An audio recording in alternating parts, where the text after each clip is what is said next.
আজকে আমি আমার আরেকটা ইচ্ছে পূর্ণ করতে চলেছি।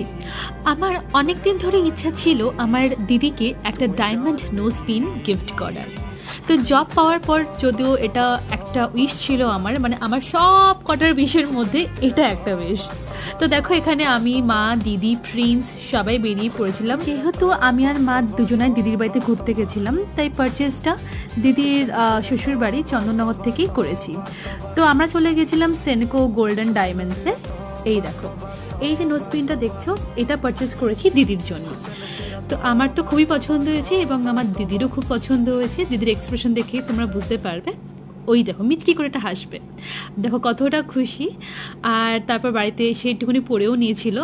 আর দিদি এতটাই খুশি হয়েছে, দেখো আমাকে পুরো চুমু খেয়ে খেয়ে একদম পুরো গাল ভরিয়ে দিয়েছে। তারপর বাড়ি ফেরার সময় শ্যামনগর এই ভাইরাল মাসির দোকান থেকে মোমো কিনে তারপর বাড়ি চলে এসেছি। And thank you.